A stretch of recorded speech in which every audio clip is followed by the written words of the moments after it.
शुरुआत में बताया जाता है कि सन 1997 में 5 बिलियन लोग वायरस से मारे गए। इंसानों को धरती छोड़नी पड़ी। अब वो धरती के नीचे अंडरग्राउंड रहते हैं। जिस तरह से कभी इस धरती पर जानवरों का राज हुआ करता था, एक बार फिर से वो वक्त लौट चुका है। यहीं अंडरग्राउंड जेल में एक आदमी को दिखाया जाता है जिसका नाम कोल है। कोल को कुछ वैज्ञानिकों के सामने ले जाया जाता है। वैज्ञानिक कोल को बताते हैं कि हमने एक ऐसा तरीका इजाद कर लिया है जिससे हम किसी भी इंसान को टाइम ट्रेवल के थ्रू पास्ट में भेज सकते हैं, और इस काम के लिए हमने तुम्हें चुना है। अगर तुम ये काम करोगे तो तुम्हारी सजा माफ कर दी जाएगी। इंसानियत को बचाने के लिए ये एक बहुत बड़ा कदम होगा। हम चाहते हैं कि तुम सन 1996 में जाओ, उस वक्त में जब पूरी दुनिया में वायरस फैलना शुरू हुआ था। तुम्हें वहां जाकर ओरिजिनल वायरस को, जो सबसे पहले फैलना शुरू हुआ था, उसे ढूंढना होगा, ताकि आज सन 2035 में हम वायरस का क्योर यानी कि इलाज ढूंढ सके। ये वक्त सन 2035 का होता है। कोल इनकी शर्त मान जाता है। कोल को टाइम ट्रेवल के थ्रू पास्ट में भेजा जाता है, पर वो 1996 में ना पहुंचकर सन 1990 में पहुंच जाता है, जहां पर पुलिस के साथ झगड़े की वजह से उसे गिरफ्तार किया गया होता है। यहाँ पर डॉक्टर कैथरीन उससे मिलने के लिए आती है। कोल की अजीब बातों की वजह से उसे पागल समझा जाता है, इसीलिए उसे डॉक्टर के एक पैनल के सामने बुलाया जाता है, जहाँ पर डॉक्टर कैथरीन भी होती है। यहाँ पर कोल इन सब को बताता है कि सन 1996 में एक वायरस फैला था, जिसकी वजह से सन 1997 तक 500 करोड़ लोग मारे गए। सिर्फ 1% लोग बचे, जो उस वक्त में, जिस वक्त से मैं आया हूँ, यानी कि सन 2035 में धरती के नीचे अंडरग्राउंड रहते हैं। कोल की बातों पर किसी को भी विश्वास नहीं होता। उससे पूछा जाता है, क्या तुम दुनिया को बचाने के लिए आए हो? कोल कहता है कि नहीं, दुनिया पहले खत्म हो चुकी है।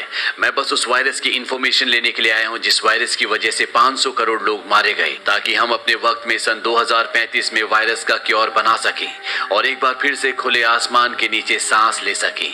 यहाँ पर कोल कहता है कि मैं अपने वैज्ञानिकों की टीम को एक कॉल करना चाहता हूँ। उनके पास एक ऐसा यंत्र है जिसकी मदद से एक नंबर डायल करके मैं उन्हें वॉइस मेल भेज सकता हूँ। कोल को इजाजत दे दी जाती है, पर जब वो कॉल करता है तो कॉल एक औरत रिसीव करती है। दरअसल वैज्ञानिकों ने उस सिस्टम को, उस यंत्र को 1996 में सेट किया होता है और कोल होता है सन 1990 में, इसीलिए कॉल उनसे कनेक्ट नहीं कर पाता। कोल को यहाँ पर पागल करार दे दिया जाता है, और जब वो पागल खाने में जाता है तो वहां पर उसे एक पागल मिलता है जिसका नाम होता है जेफरी। जेफरी एक बहुत बड़े रईस का बेटा होता है।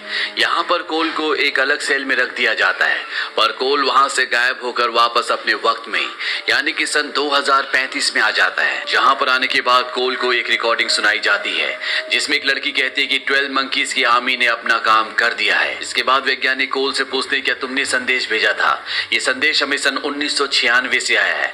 कोल कहता है कि तुमने मुझे 1996 में नहीं बल्कि 1990 में भेज दिया था। कोल को यहाँ पर कुछ फोटोज दिखाई जाती है और पूछा जाता है, क्या तुम इनमें से किसी से मिले थे? यहाँ पर उसे जेफरी की फोटो भी दिखाई जाती है, वो पागल जो कोल को पागल खाने में मिला था। कोल कहता है कि शायद मैं इससे मिल चुका हूँ। इसके बाद कोल को एक और मौका दिया जाता है। उसे टाइम ट्रेवलिंग मशीन के अंदर डाला जाता है और सन 1990 में भेजा जाता है, पर इस बार फिर से गलती से कोल वर्ल्ड वॉर 1 के वक्त में पहुंच जाता है, जहां पर चारों तरफ गोलियां चल रही होती है। कोल को कुछ भी समझ नहीं आता।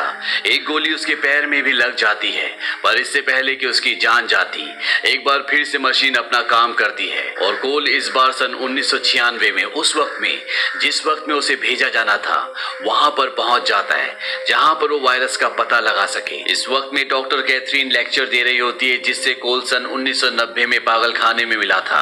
अब वो एक जानी मानी हस्ती है, उसने किताब लिखी होती है। उसके लेक्चर के बाद उसकी किताब पर सभी लोग उसके ऑटोग्राफ ले रहे होते हैं। तभी उसके पास डॉक्टर पीटर आता है। डॉक्टर पीटर कैथरीन से कहता है कि इंसानों की वजह से धरती अब रहने लायक नहीं रही। जनसंख्या लगातार बढ़ रही है, धरती के रिसोर्सेज खत्म हो रहे हैं, जिस वजह से धरती अब रहने लायक नहीं रही। कैथरीन उसकी बातों पर ध्यान नहीं देती। अब कैथरीन जब घर जाने के लिए अपनी गाड़ी में बैठती है तो कोल पहले से वहां पर होता है। वो कैथरीन को किडनैप कर लेता है और कहता है कि तुम मेरे साथ फिलाडेल्फिया चलोगी, क्योंकि वायरस की शुरुआत फिलाडेल्फिया से हुई थी। कैथरीन कोल को पहचान जाती है कि आज से 6 साल पहले सन 1990 में कोल अचानक से पागल खाने से गायब हो गया था। कोल कैथरीन को समझाने की कोशिश करता है कि वो टाइम ट्रैवल कर रहा है, पर कैथरीन उसकी बातों पर विश्वास नहीं करती। ये दोनों के दोनों फिलाडेल्फिया पहुंच जाते हैं, जहां पर कोल देखता है कि दीवारों पे 12 मंकी ग्रुप के निशान होते हैं। वो समझ जाता है कि अब 12 मंकी ग्रुप सक्रिय है और आज से ठीक 1 महीने बाद दुनिया में वायरस फैलना शुरू हो जाएगा, जिस वजह से 500 करोड़ लोगों की मृत्यु हो जाएगी। फिलाडेल्फिया में कोल को एक दुकान के बाहर पिग का साइन दिखता है और ये 12 मंकीज ग्रुप का साइन है। कोल उस शॉप के अंदर जाता है जहाँ पर एक लड़की और 2 लड़के होते हैं। कोल उनसे कहता है कि मुझे पता है कि तुम 12 मंकी ग्रुप के सदस्य हो, मुझे तुम्हारे लीडर का नाम जानना है। हालांकि वो बताना नहीं चाहते, पर जब कोल लड़की के सिर पर गन तान देता है तो उन्हें बताना पड़ता है कि हमारे लीडर का नाम जेफरी है। जेफरी वही है जिससे सन 1990 में कोल पागल खाने में मिला था। वो बताते हैं कि जेफरी अब बहुत फेमस है। उसके पिता एक वायरोलॉजिस्ट है। वायरोलॉजिस्ट वो होता है जो वायरस के ऊपर काम करता है और जेफरी अपने पिता का विरोध करता है, इसीलिए वो दुनिया के सामने, मीडिया के सामने बहुत फेमस हो गया है। कोल यहाँ से कैथरीन के साथ जेफरी की घर की तरफ निकल पड़ता है। जेफरी के साथ कैथरीन इसलिए क्योंकि उसे लगता है कि ये एक मानसिक रोगी है, इसे उसकी जरूरत है। कोल 1996 में आने से पहले वर्ल्ड वॉर 1 के वक्त में चला गया था, जहां पर उसके पैर पर गोली लगी थी और अभी भी वो गोली उसके पैर में होती है। कैथरीन कहती है कि मैं एक डॉक्टर हूँ, मैं तुम्हारा इलाज करना चाहती हूँ। वो उसके पैर की गोली निकाल देती है। कोल इसके बाद जेफरी के घर जाता है, जहां पर जेफरी के लोग बताते कि तुम्हारा एक पुराना साथी तुमसे मिलने के लिए आया है। जेफरी जब कोल को देखता है तो वो उसे पहचानने से मना कर देता है। कोल कहता है कि मैं यहाँ पर 12 मंकीज के लिए आया हूँ। ये सुनकर जेफरी उसे ऊपर अपने कमरे में ले जाता है, जहाँ पर कोल जेफरी से कहता है कि जो तुम करने वाले हो उससे मुझे कोई लेना देना नहीं है, क्योंकि मैं उसे बदल नहीं सकता। मुझे बस वायरस की इंफॉर्मेशन चाहिए। जेफरी कहता है कि मैं किसी वायरस के बारे में नहीं जानता, बल्कि 1990 में जब तुम मुझे मिले थे, तुमने कहा था कि सोचो अगर हवा में कोई ऐसी चीज, ऐसा वायरस फैल जाए जिससे मानव जाति का खात्मा हो जाए तो ये दुनिया कैसी होगी। वो तुम हो जो वायरस को इस दुनिया में फैलाना चाहते हो। कोल को उसकी कोई बात समझ नहीं आती और कोल यहाँ से भाग जाता है। जेफरी के लोग उसका पीछा भी करते हैं। कोल अपनी गाड़ी की डिक्की खोलता है, जहाँ पर उसने कैथरीन को बंद करके रखा होता है। कैथरीन बाहर आकर उस पर हमला कर देती है। वो कहती तुम्हारी हिम्मत कैसे हुई कि तुमने मुझे डिक्की के अंदर बंद किया। पर जब वो कोल के चेहरे पर घाव के निशान देखती है, वो कहती कि तुमने किसी को मारा। कोल कहता है कि जल्दी पूरी दुनिया खत्म होने वाली है और जो लोग बचेंगे उन्हें धरती के नीचे रहना पड़ेगा। मैं इस वक्त से नहीं जाना चाहता। मुझे सूरज की रोशनी, हवा, पानी सब कुछ बहुत पसंद है। तभी इन्हें पुलिस की आवाज आती है। कैथरीन पुलिस का ध्यान खींचने के लिए हॉर्न बजाती है और जब वो उस तरफ देखती है जहां पर अभी कोल खड़ा था, तो वहां पर कोई भी नहीं होता। कोल ठीक उसी तरह से गायब हो गया होता है जिस तरह से आज से 6 साल पहले 1990 में वो पागल खाने से अचानक गायब हो गया था। कोल अब वापस अपने वक्त में यानी कि सन 2035 में पहुंच गया होता है। वहीं 1996 में फॉरेंसिक रिपोर्ट वाले कैथरीन को बताते हैं कि जो गोली आपने कोल की बॉडी से निकाली थी वो इस वक्त की नहीं है, वो वर्ल्ड वॉर 1 के वक्त की है। ये गोली उस वक्त चलाई गई थी। ये सुनकर कैथरीन पूरी तरह से हैरान हो जाती है। कैथरीन दरअसल इसी तरह की घटनाओं पर रिसर्च करती है। उसके पास बहुत सारी फोटोज होती हैं और जब वो वर्ल्ड वॉर 1 की एक फोटो देखती है तो उस फोटो में कोल भी होता है।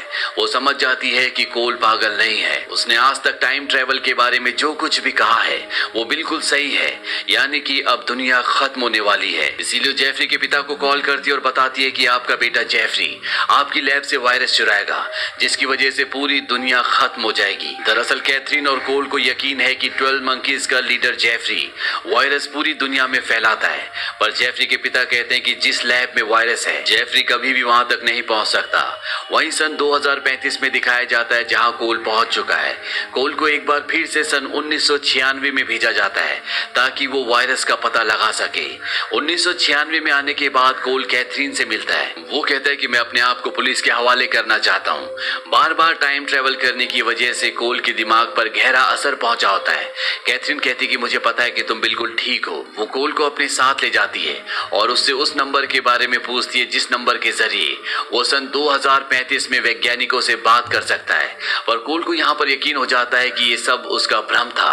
कैथरीन उसे विश्वास दिलाती है, यकीन दिलाती है कि जो भी तुमने कुछ कहा था वो सब कुछ सच था। कोल कहता है कि मैं वापस उस दुनिया में नहीं जाना चाहता, मैं जमीन के नीचे नहीं रहना चाहता, मैं स्वस्थ रहकर हमेशा खुली हवा में सांस लेना चाहता हूँ। कोल को वो नंबर याद आ जाता है जिस नंबर पर उसने आज से 6 साल पहले 1990 में अपने वैज्ञानिकों से बात करने की कोशिश की थी। वो नंबर कैथरीन को बताता है। कैथरीन कहती है कि मैं इस नंबर पर वैज्ञानिकों से बात करके आती हूँ। बहुत जल्द वो वापस लौट आती है। वो बहुत खुश होती है। वो कहती है कि ये नंबर एक कारपेट कंपनी का था। मैंने उनसे कहा कि 12 मंकीज की आर्मी ने अपना काम कर दिया है। कोल कहता है कि इसके बाद तुमने कहा होगा मैरी क्रिसमस। ये सुनकर वो पूरी तरह से हैरान हो जाती है क्योंकि कैथरीन ने ऐसे ही कहा था। कैथरीन पूछती कि तुम्हें कैसे पता? कोल कहता है कि सन 2035 में तुम्हारा ये मैसेज वैज्ञानिकों को मिल गया था, उन्होंने मुझे मैसेज सुनाया था। और यहाँ पर अब कोल को सब कुछ पूरी तरह से साफ साफ याद आ जाता है। इन दोनों को यकीन हो चुका है कि बहुत जल्दी वायरस पूरी दुनिया में फैलने वाला है जिससे 500 करोड़ लोगों की मृत्यु हो जाएगी। पर ये चाहकर भी इस महामारी को नहीं रोक सकते क्योंकि ये घट चुका है। ये तो बस सिर्फ उस वायरस को ढूंढना चाहते थे, पर अब कोल ने फैसला किया है कि वो इसी दुनिया में रहेगा। उसने अपने शरीर से उस सोर्स को भी निकाल दिया होता है जिससे सन 2035 के वैज्ञानिक उसे वापस 2035 में बुला सकते थे। दरअसल वो उसके दांत में होता है। कोल कहता है कि मेरे पास मेरी जिंदगी के जितने भी दिन हैं वो मैं तुम्हारे साथ बिताना चाहता हूँ। कोल ने कभी भी अपनी जिंदगी में समंदर नहीं देखा होता, इसीलिए कोल को कहती कि मैं तुम्हें समंदर दिखाने के लिए ले जाऊंगी। ये दोनों अपना भेष बदल लेते हैं क्योंकि कोल के पीछे पुलिस होती है। और जब कोल कैथरीन को उसके बदले हुए रूप में देखता है तो वो कहता है कि तुम मुझे हमेशा सपनों में आया करती थी। दरअसल कोल को हमेशा एक सपना आता है और उस सपने में वो हमेशा कैथरीन को देखा करता था। वो कहता है कि मैं तुम्हें पहचान नहीं पाया था, लेकिन अब मैं जानता हूँ कि तुम कौन हो।